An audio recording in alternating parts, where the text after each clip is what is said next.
Itatanong ko lang po, lahat po ba ng relihiyon ay may kaligtasan? Yun lang po. Alam mo kapatid, lahat ng tao may kaligtasan eh.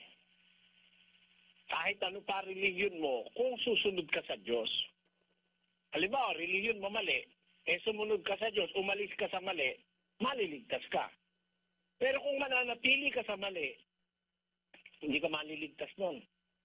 Pero kahit ano ka pang relihiyon, pagka sumunod ka sa Diyos, halimbawa, sabi niya, umalis ka dun sa mali, maliligtas ka. Pag sumunod ka, pakinggan mo sa isang talata, 2 Korinto 6:17. Kaya nga, magsialis kayo sa kanila at magsihiwalay kayo, sabi ng Panginoon, at huwag kayong magsihipo ng mga bagay na marumi at kayo'y aking tatanggapin.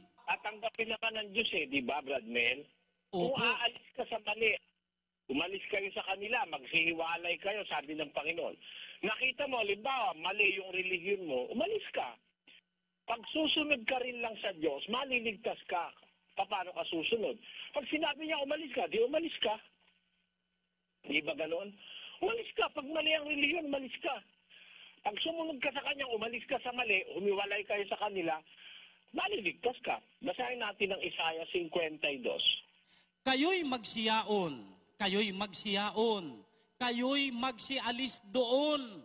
Huwag kayong magsisihipo ng maruming bagay. Kayo'y magsilabas sa gitna niya. Kayo'y mangagpakalinis. Kayong nangagdadala ng mga sisidlan ng Panginoon. Maliwanag yan, Brad Mel, Pinaalis ng Diyos dun sa mali Magpakalinis kayo. Aalis ka sa marumi.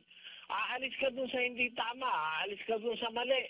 O sinasabi rin yan sa Roma 16. Ngayoy ipinamamanhi ko sa inyo, mga kapatid, natandaan ninyo yaong mga pinanggagalingan ng pagkakabahabahagi at ng mga katitisuran laban sa mga aral na inyong nangapag-aralan at kayo'y magsilayo sa kanila.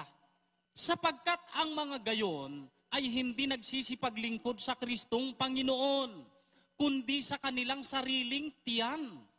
At sa pamamagitan ng kanilang mabuting pananalita at maiinam na mga talumpati, ay dinadaya ang mga puso ng mga walang malay.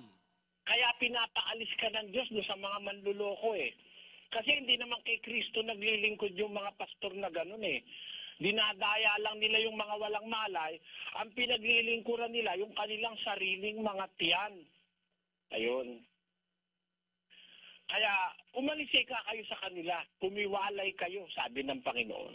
Kaya kahit ano pang relihiyon meron ka, kahit yung pinakamaling relihiyon, maliligtas ka. Pag aalis ka, susunod ka sa Diyos na umalis ka sa mali, tatanggapin ka ng Diyos. Yun ang sagot ko sa iyo, kapatid.